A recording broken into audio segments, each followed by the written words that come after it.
hi friends welcome to Paris kitchen இன்னைக்கு வீடியோல சூப்பரான நம்ம முட்டை மசாலா கிரேவி தான் செய்ய போறோம் வாங்க அதைய சிம்பிளா சூப்பரா எப்படி செய்யறதுங்கறத வீடியோல பார்க்கலாம் அதுக்கு முன்னாடி நீங்க நம்ம சேனலை மறக்காம சப்ஸ்கிரைப் பண்ணிக்கோங்க வீடியோவை ஃபுல்லா ஸ்கிப் பண்ணாம பாருங்க இப்போ வாங்க வீடியோக்குள்ள போலாம் அதுக்கு நம்ம முட்டை மசாலா செய்யறதுக்காக ஒரு பாத்திரம் எடுத்துக்கலாம் அதுல கொஞ்சமா ஆயில் சேர்த்துட்டு இப்போ அதுக்கு தேவையான வாசனை பொருட்களை சேர்த்துக்கலாம் 3 பட்டை துண்டு 3 கிராம்பு 2 ஏலக்காய் 1/4 டீஸ்பூன் சீரகம் அதே மாதிரி 1/4 டீஸ்பூன் சோம்பு இது எல்லாத்தையும் நல்லா எண்ணெயில பொரிய விடுங்க அதுக்கப்புறமா 1 கப் அளவு பொடியா கட் பண்ணி வச்சிருக்கிற வெங்காயம் சேர்த்துக்கலாம் 2 பெரிய வெங்காயம் கூடவே ஃப்ளேவருக்காக 3 பச்சை மிளகாய் கொஞ்சமா கருவேப்பிலை சேர்த்து இதை நல்லா ஆயில்ல ஃப்ரை பண்ணி விடுங்க வெங்காயம் எந்த அளவுக்கு நமக்கு ஆயில ஃப்ரை பண்ணி எடுக்கிறோமோ அந்த அளவுக்கு டேஸ்ட் கிடைக்கும் பாதி அளவுக்கு நமக்கு வெங்காயம் வெந்து வந்ததுக்கு அப்புறமா 2 டீஸ்பூன் அளவு இஞ்சி பூண்டு சேர்த்துக்கோங்க இதையும் நல்லா ஆயில்ல வதக்கி விடுங்க நல்லா பச்சை வாசனை போற அளவுக்கு நல்லா கலந்து விடுங்க இதுக்கப்புறமா 2 மீடியம் சைஸ் தக்காளியை நல்லா ஃபைன் பேஸ்டா அரைச்சு அதையும் சேர்த்து நல்லா கலந்து விடுங்க கொஞ்சம் சிமில்ல வச்சு இதை நல்லா வெங்காயம் தக்காளியும் நல்லா வெந்து வர வரைக்கும் கலந்து விடுங்க அதை ஒரு 2 நிமிஷம் கூட நம்ம மூடி போட்டு கூட வேக வச்சுக்கலாம் இப்ப பாருங்க மசாலால நல்லா வெங்காயம் தக்காளி வெந்து வந்துடுச்சு இதுக்கப்புறமா இதுல நம்ம தேவையான மசாலா பொருட்களை சேர்த்துக்கலாம் இதுக்கு பாத்தீங்கன்னா 2 டீஸ்பூன் அளவு மல்லித்தூள் 1 டீஸ்பூன் அளவு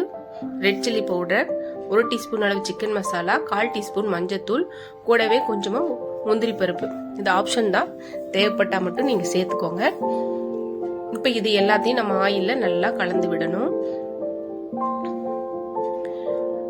இப்ப நல்லா கலந்து விட்டாச்சுங்க ஃப்ரெண்ட்ஸ் இப்ப நம்ம தேவையான அளவு தண்ணி சேர்த்துக்கலாம்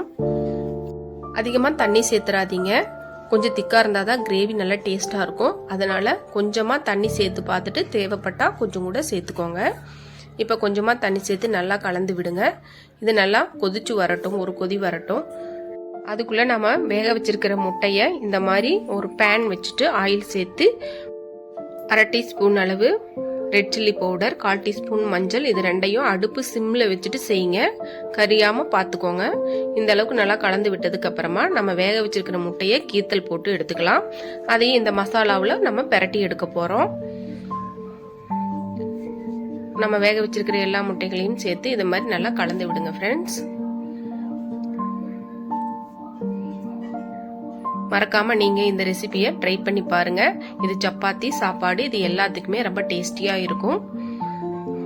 இப்ப மசாலாவுல இது நல்லா நம்ம பிரட்டி விட்டாச்சுங்க ஃப்ரெண்ட்ஸ் இதை எடுத்து மாத்தி வச்சுக்கலாம் இப்ப நம்ம கிரேவி எந்த அளவுக்கு நல்லா வத்தி வந்திருக்குதுன்னு பாருங்க ஆயில் பிரிஞ்சு இப்ப நம்ம உப்பு செக் பண்ணிட்டு உப்பு போட்டுக்கலாம் இதே ஒரு தடவை உப்பு சேர்த்ததுக்கு அப்புறமா நல்லா கலந்து விட்டுக்கிட்டு வேக வச்சிருக்கிற அந்த மசாலால பிரட்டி வச்சிருக்கிற முட்டைகளை இதுல நம்ம சேர்த்துக்க போறோம் மசாலா நல்லா வெந்து வந்ததுனால இப்ப நம்ம முட்டையை சேர்த்த உடனே நம்மளுடைய முட்டை மசாலா கிரேவி ரெடி ஆகி மசாலா கிரேவி பாத்தீங்கன்னா சப்பாத்தி ஒயிட் ரைஸ் சாப்பாடு அதாவது சாப்பாடு இது எல்லாத்துக்குமே செம்ம டேஸ்டா இருக்கும் ஃப்ரெண்ட்ஸ் மறக்காம நீங்களும் உங்க வீட்டுல ட்ரை பண்ணி பாருங்க இப்ப பாருங்க முட்டைகளை சேர்த்ததுக்கு அப்புறம் நம்ம ஒரு தடவை நல்லா கலந்து விட்டுக்கலாம் இதுக்கப்புறமா நம்ம வாசனைக்காக கொஞ்சமா கொத்தமல்லி இலைகளை தூவினா நம்மளுடைய சூப்பரான சுவையான டேஸ்டியான முட்டை மசாலா கிரேவி தயாருங்க ஃப்ரெண்ட்ஸ் தேங்க்ஸ் ஃபார் வாட்சிங்